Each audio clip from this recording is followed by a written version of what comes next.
I'm going to try this. Oh, there we go, one too many. So from 0 to 1 with D2C marketing, that's the title. D2C marketing stands for direct to consumer. That means cutting out the middleman, not having any dealers or distributors. That's mostly it. If you've heard of Casper mattresses, that's direct to consumer. So is Ampler. I'm going to quickly tell you ahead of time, this speech will not involve any tricks, tips or hacks. I believe in quite laying a really solid foundation for marketing and executing. That's more or less what marketing is for me. So my background, I was at Pipedrive for a number of years. I did SEO content, paid social, paid directories, all sorts of different technical marketing roles there.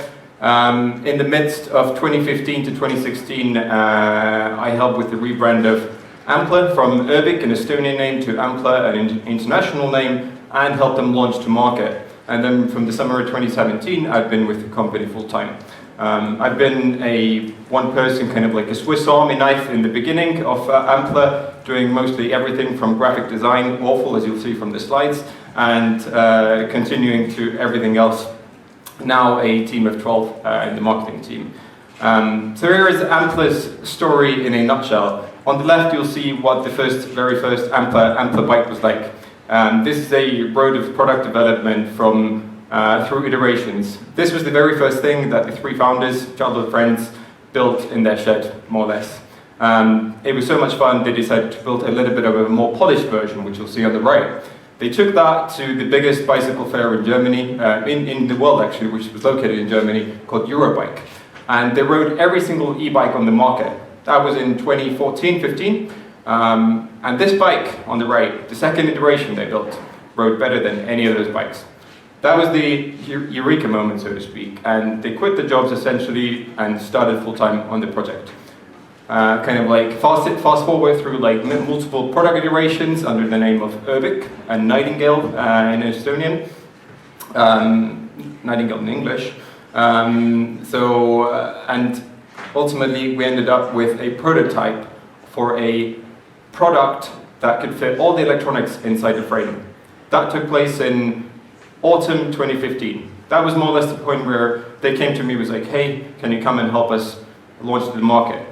From that, you'll see this is the kind of like final, one of the more final versions, like the current model. You'll see multiple things, like the details have become a lot more polished. A lot of the things have kind of like, we've gone through like 5-6 different product iterations since then.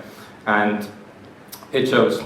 Altogether, so a little bit more, sales growth. We sold maybe a couple of hundred bikes in 2016, around 550 in 2017, and we've doubled our growth every year. And that's selling physical products and actually developing them, building, we've now built a factory in Jüri, Estonia, where we assemble the bikes, and we kind of intend to continue that growth rate year over year.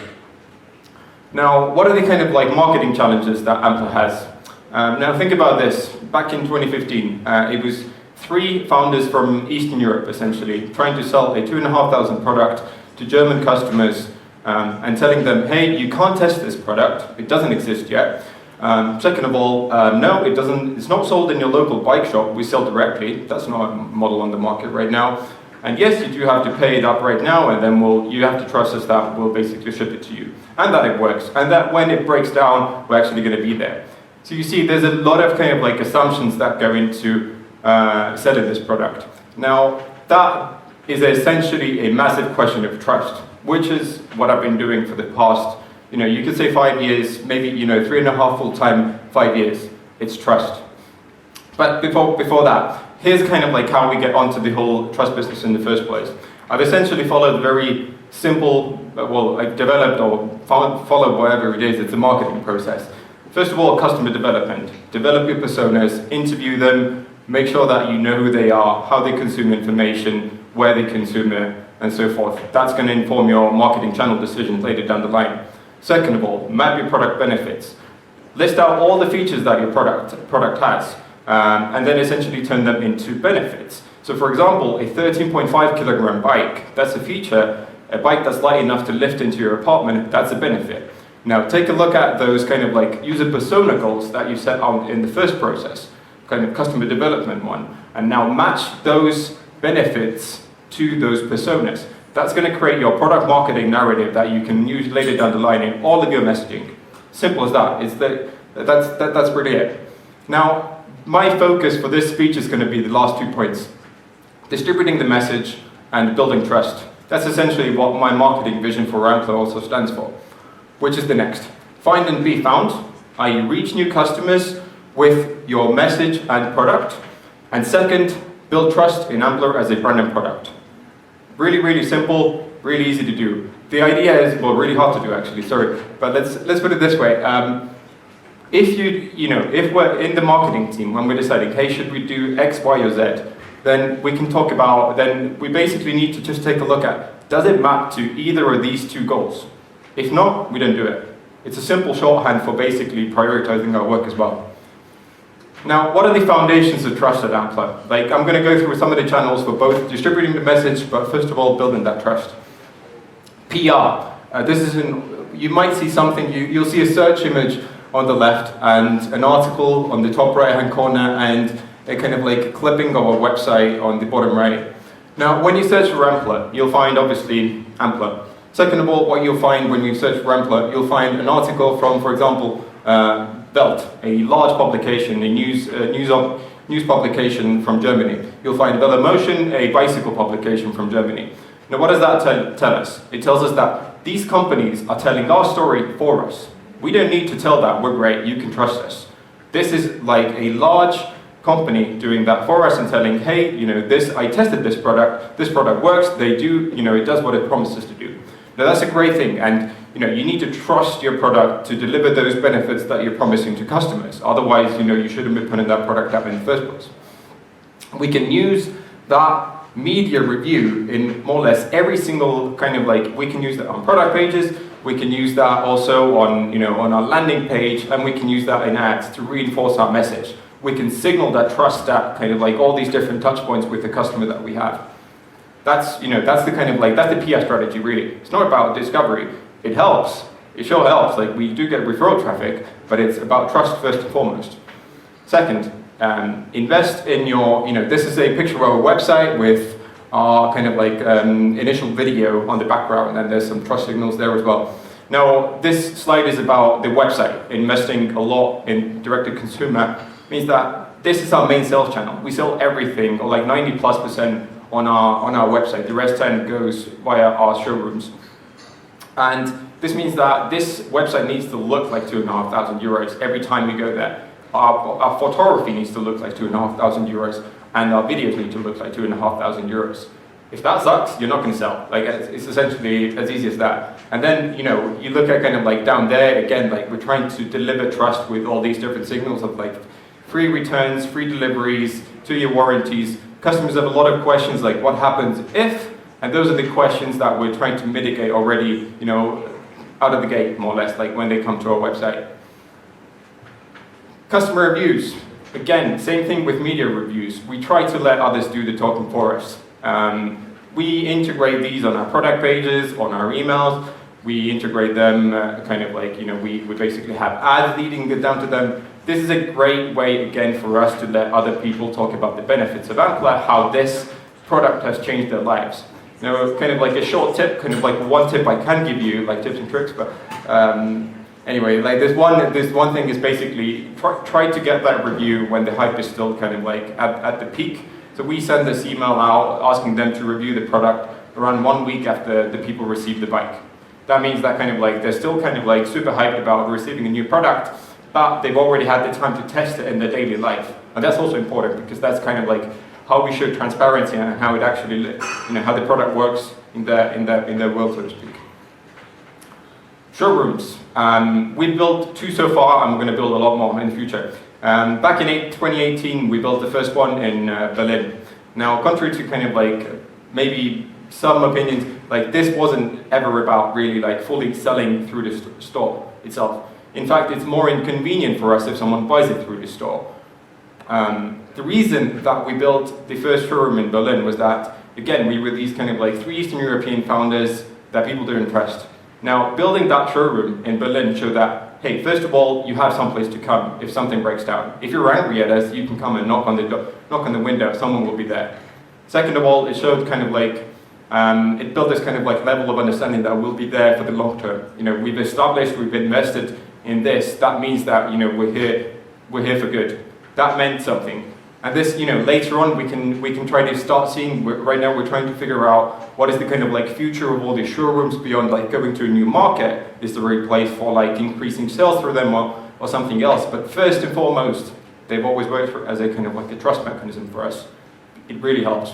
And it kind of like raised the, you know, using like a metaphor, like it raised the sea for the rest of online sales. So when we essentially opened that place, the kind of questions about what happens if the bike breaks down went away, more or less. Test drive program. This is a map of like all the different test drive locations we have. We have over 35 test drive locations in 6 countries. And the idea is that people can try the €2,500 product before they purchase. Now, we started off with perhaps five locations, and the thinking was really, even, you know, with five locations around Germany, you wouldn't be able to likely test it close by to where you live. But the whole point of like having those in the first place meant that, you know, let me rephrase this. So they kind of like, you would find trust in the fact that this company is confident enough in its product to put it out for testing. That was the kind of initial idea when we first launched this program. Now, kind of like expanding this, obviously like scaling this as much as we can, the idea has become different. Right now it's become a trigger for converting sales. So now we have kind of lots of interest coming in. Now we try to get them on the bikes and convert them. But the initial idea was really about building that trust again to say, hey, even though you can't do it in your region, you know, it works and like other people can vouch for it. Social media, great, but like not a growth channel for us. Absolutely, we only educate, you know, we can educate users them, we can engage them, but it doesn't really drive any sales for us specifically, organically speaking. I mean, it's a great place. People do a lot of research on social, customers about this product. It takes around 4 to 6 weeks to buy this product oftentimes. So there's a lot of questions going out to other customers, to our customer support through comments, messaging. So it's a great, we've even established 2 kind of groups that kind of encourage this rider-to-rider exchange to facilitate it even better. But yeah, that's about that. So that was trust. You need to signal that on every single touch point. That's more or less the takeaway from that. If you can add a kind of like a signal of trust, do it. Find and be found. That's the other one. That's distributing the message. Now, this you'll see again is like a search image. We're searching for a light e-bike. This is about search engine marketing and SEO. On SEM, it's a great growth driver for Ampler. Obviously, people are already going there looking for a solution to their problem. Now it's our job to be there and kind of like greet them on the other end. For us, it happens via search engine marketing. On the top, you'll see like essentially we're going to be advertising there. We're doing it via shopping. Those are the big growth drivers for us in terms of campaigns. And then obviously SEO. Like we work very hard from the beginning to make sure that the kind of like main homepage, kind of like a product overview page, and then the kind of like specific product pages, that all of those are optimized for search engines as well as possible. You know, the website needs to be fast, the information needs to be searchable, and so forth. And you know, we're still developing content and kind of like optimizing it continuously as we build new pages, as we build more SEO specific content. In any case, SEO and SEM, massive growth drivers for us, very important, both non-brand and brand. Like make sure that kind of you also, SEM also like, it sounds daft, but like brand SEM is really, really important. Otherwise, like you'll get, your first organic link, as you see, is kind of like down there in sixth position. So basically your brand search might already be super, saturized with ads before people even get there. Paid social, again, before 2020, early 2020, we were more or less trying, you know, we probably spent tens of thousands of euros and kind of like it went up in smoke. We never really figured out how to make this profitable for us. Somehow this year, like with a lot of like different testing and targeting, we finally figured out some audiences, some ad creatives, that have started working for us kind of like profitably. And it's been a journey, but thankfully kind of like we found it right now, and it's become an actual growth driver for us. And right now we can effectively allocate spend towards paid social as we continue to scale every year. Brand advertising. So we ran this kind of like, we ran this campaign in Germany in May. You know, we kind of like put all the eggs in one basket more or less and said, hey, let's do a TV ad in German. It sounded nuts, and it was. It was great. We reached, you know, the gross reach was around 33 million. We managed to hit so many new people that we weren't able to reach before that. And it was kind of like one of those things that also built trust, because suddenly we were kind of like, you know, this small company that looked big because we were on TV, and suddenly you're like, okay, like maybe they're worth considering. Apologies. Email. Email's a fantastic channel for anything. Like we spend all this money and time and effort to get all the people to our website. You know, we spend, you know, you can spend, you know, a lot of your time on like optimizing SEO. You can spend like tens of thousands of dollars on search engine marketing, and suddenly, you know, they come and then they bounce, or like, you know, they check out 2 pages and then you have to start retargeting them. That's also great. Like retargeting is fine, but email is something you own. You don't rent it. You own it, which means that make sure that when people come to your website, you have a way of like catching their email, or like having the opportunity to have multiple bites at the apple. That's the whole point of like what email gives you. You know, we've created all sorts of like different drips, you know, onboarding drips when people first sign up, behavioral drips, so like what specific pages they visit. There's like different drips for like test riders, there's you know, after purchases, so forth. Fantastic channel essentially for really something that you can own and control compared to many of the other channels. And like, you know, one of my main tips, like if you don't have much money but like have traffic, just make sure that you catch everyone with email.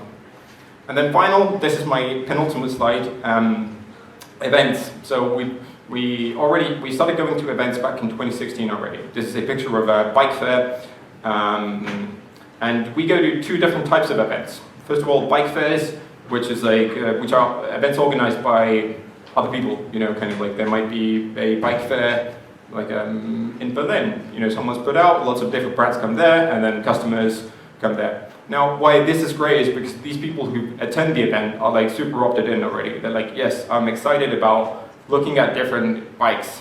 You know, you're not going to Facebook and trying to say, hey, this random person, you're not interested in a bike, but here's a bike for you. These people are already interested in your product potentially. So that's kind of like, you know, why you want to be present at these things. Also, they're like surprisingly cost effective. Like they're not really. I've done B2B fairs; those are incredibly expensive. But like bicycle fairs turns out pretty cheap. And then the other types of events that we've done have been like ample roadshows. Those are more so about if we don't have a location for test riding, for example, in a certain city, but we have a hypothesis that this might be a potential location for a future test ride location or something like that, we might put a roadshow there. With the idea of really testing out whether there's kind of like local interest in testing that product in the future. So that's kind of like, you know, self-organized, but we also have to drive all the people there ourselves. So a little bit of a different twist, but, you know, kind of works for us. So I've put these on both sides. It's kind of like a slide with text after like nothing, you know, basically slides without text.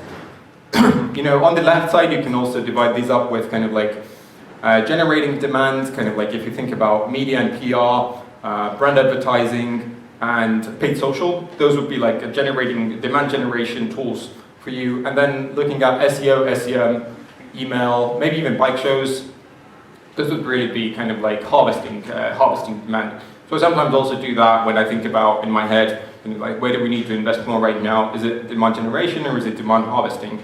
And that kind of like informs my decisions around this. Oof, I have a minute left, so we're hiring. So I'll pitch that, but like, yeah, I guess that's that. Like, we're kind of like a little bit about Ampl's goals, you know, a little bit about background, like where we are right now.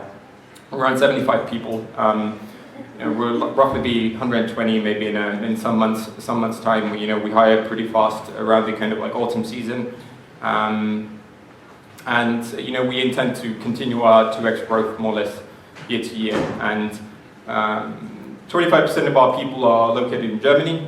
We have an office in Berlin. We have 2 showrooms in Berlin and Cologne, and the rest is kind of like Tallinn-based.